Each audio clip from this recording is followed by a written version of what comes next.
இப்போ நிறைய பேர் வந்து இந்த நியூட்ரல் ஸ்பைன்னு ஒரு விஷயம் இருக்குது. நம்ம அந்த ஸ்டிஃப் லெக் டெட் லிஃப்ட்டு இல்லைன்னா வந்து நார்மல் டெட் லிஃப்ட்டு இல்லைன்னா ஸ்குவாட்ஸில் வந்து நம்ம ஸ்பைனோட பொசிஷன் வந்து அப்ரைட்டாக இருக்குன்னு சொல்லுவாங்க. அந்த நியூட்ரல் ஸ்பைன் பொசிஷன் அது வரதுக்கு வந்து நிறைய பேர் கஷ்டப்படுவாங்க. அவங்களுக்கு வந்து இப்படி கூன் போட்டிருக்கோம், அவங்களால வந்து கரெக்டாக அந்த ஸ்டிஃப் லெக் டெட் லிஃப்ட்டு இல்லைன்னா பேசிக்கான ஒர்க் அவுட்ஸ் இந்த 1 hour பண்ணுறீங்க, அதில் கூட வந்து அவங்களால வந்து அந்த நியூட்ரல் ஸ்பைனை வந்து கரெக்டாக அந்த நியூட்ரல் ஸ்பைனை வந்து அவங்களால வச்சுக்க முடியாது. ஸோ அதனால் அதோட ஒரு ப்ராக்ரஷன் ஒர்க் அவுட்ஸ் வந்து பார்த்திங்கன்னா இந்த நியூட்ரல் ஸ்பைனு ப்ளஸ் வந்து இந்த ஸ்டிஃப் லெக் டெட் லிஃப்ட்டோட ஒரு மிமிக் ஒரு ஆல்டர்னேட்டிவ் ஒர்க் அவுட்ஸ் வந்து குட் மார்னிங்னு ஒரு ஒர்க் அவுட் இருக்குது.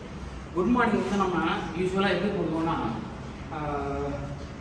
ஒரு பார்க்குள்ள ஏதோ ஒன்று வச்சுட்டு நம்ம லெக் பொசிஷனை வந்து ஸ்டிஃப் லெக் மாதிரி வச்சுருப்போம். வச்சுட்டு ஸ்லோவாக வந்து நம்ம ஹிப்பை வந்து பின்னாடி எடுத்துகிட்டு போயிட்டு எவ்வளோ தூரம் டென்ஷன் வருதோ அப்புறமா ஃபோர்ஸாக மேலே போகும். இது வந்து குட் மார்னிங். சரிங்களா? எடுத்து போட்டு காட்டேன். இப்போ நல்லா ஸ்டிஃப் லெக் மாதிரியே தான் லோடு வந்து மேலே போயிட்டு இது வந்து குட் மார்னிங்.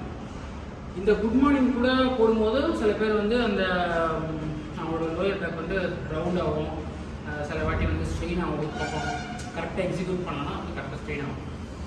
இதோட இன்னொரு ஈஸியஸ்ட் மெத்தட் வந்து கற்றுக்கிறதுக்கு. அதாவது என்னென்னா ஒன்ஸ் நீங்கள் கற்றுக்கிட்டிங்கன்னா நீங்கள் குட் மார்னிங்கோ இல்லை ஸ்டிஃப் லெக் போகிறது தான் பெஸ்ட்டு. நீங்கள் கற்றுக்கிற வரைக்கும் வந்து நீங்கள் சீட் எடுக்கலாம். சீட் இந்த மாதிரி ஒரு பெஞ்சோ இல்லை ஸ்டூலோ அதோட எஜ்ஜில் உட்காந்துட்டு உங்களோட காலை வந்து நல்லா வந்து ரொம்ப கிட்ட வேண்டாம், ரொம்ப அகலமாகவும் வேண்டாம், அது ஏற்ற மாதிரி வச்சுக்கோங்க. ஏன்னா அட்ஜஸ்ட் பண்ணலாம். இருக்கும் ஒரு மீடியமான உங்கள் ஹிப் லென்த்தில் வச்சுக்கோங்க. ஹிப் லென்த்தில் வச்சுட்டு குட் மார்னிங் பொசிஷனே தான். ஜஸ்ட்டு வந்து நம்ம பாட்டன் ஸ்குவாட் இல்லைனா வந்து ஹை பார் ஸ்குவாட் பண்ணுவோம்ல, அதே மாதிரி பொசிஷனில் உங்கள் ஃபஸ்ட்டு ஸ்டிக்கை வச்சு ஸ்டார்ட் பண்ணுங்கள். ஸ்டிக் வச்சுட்டு ஸ்லோவாக வந்து நம்ம ஹிப்பை மட்டும் ஃப்ரண்ட்டில் இருக்கும்.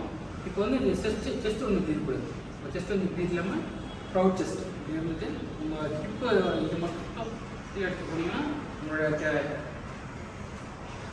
ஹாம்ஸ்ட்ரிங்கில் டென்ஷன் உண்டாகும். ஹாம்ஸ்ட்ரிங்கில் glutesல வந்து டென்ஷன் வரும். ஸோ ஸ்லோவாக பண்ணணும். உங்களுக்கு ரொம்ப ஸ்பீடாக போனீங்கன்னா லோயர் பேக்கில் போய்டும். ஸ்லோவாக பண்ணுங்கள். ஸ்லோ எங்கே உங்களுக்கு டென்ஷன் வந்து அங்கே ஒரு ஸ்டாப் பண்ணிட்டு 1 இது மாதிரி ஹைப்பர் எக்ஸ்டென்ஷன் ஆகும். மேலே குத்தி போகிறது பின்னாடி வளைய போகுது. சரியா? 90 டிகிரி நிறுத்திட்டு திருப்பி ஆகி ஸ்லோவாக போய் 2 சரி. இந்த மாதிரி போடும்போது நீங்கள் உங்களோட ட்ரெயினரோ இல்லைன்னா நீங்களே வந்து ஒரு வீடியோ எடுத்து பார்க்கலாம். இந்த சைடில் இருக்கிற பொசிஷன் பார்த்தீங்கன்னா சைடில் வந்துட்டு சைடில் இருக்கிற பொசிஷன் பாருங்கள். என்னோட ஸ்பைனும் என்னோடய பேக்கோட பொசிஷன் பார்த்தீங்கன்னா ஸ்ட்ரெயிட்டாக இருக்கும். இந்த மாதிரி ஸ்ட்ரெயிட்டாக இருக்கிற வரைக்கும் நீங்கள் இந்த ப்ராக்டிஸை இந்த ஒர்க்கை ப்ராக்டிஸ் பண்ணிகிட்டே இருக்கலாம். ஓகேவா? இந்த மாதிரி கூடாது, இந்த மாதிரி. ஓகேவா? ப்ராக்டிஸ் பண்ணி ஒன்ஸ் வந்து நீங்கள் ஸ்டிக்கில் வந்து நல்லா பண்ண ஆரம்பிச்சிட்டிங்க, உங்களுக்கு வந்து நல்லா ஃபார்ம் வந்துருச்சு, நல்லா டெப்த்ஸ் வந்துருச்சு, ஆனால் வந்து மசில் வந்து ட்ரிகர் மசில் வந்து ட்ரிகர் ஆகாமல் இருக்குன்னா நீங்கள் அடுத்தது வந்து இருக்கிறதே கம்மி வெயிட்டான ராட், இந்த மாதிரி வந்து பைசப்ஸ் ராட், ஸ்குவாட் ராட் இருக்குது பார்த்தீங்களா, அந்த 20 கிலோ அது ராடெல்லாம் எடுக்க வேண்டாம். அப்புறம் இந்த இருக்கிற கம்மியாக இருக்கிற பைசப்ஸ் ராட் எடுத்துட்டு அதே பொசிஷன் சேம் பொசிஷனில் உட்காந்துட்டு தூக்கி மேலே வச்சுக்கோங்க. ஸ்கேப்பில் டைட் பண்ணிக்கோங்க. சரியா? ஸ்கேப்பில் டைட் பண்ணிட்டு ஸ்லோ ஜஸ்ட் அதே மாதிரி தான் ஸ்லோவாக போங்க. கரெக்டாக டென்ஷன் கிரியேட் ஆகும் ஹாம்ஸ்ட்ரிங் கிட்ட. 1 2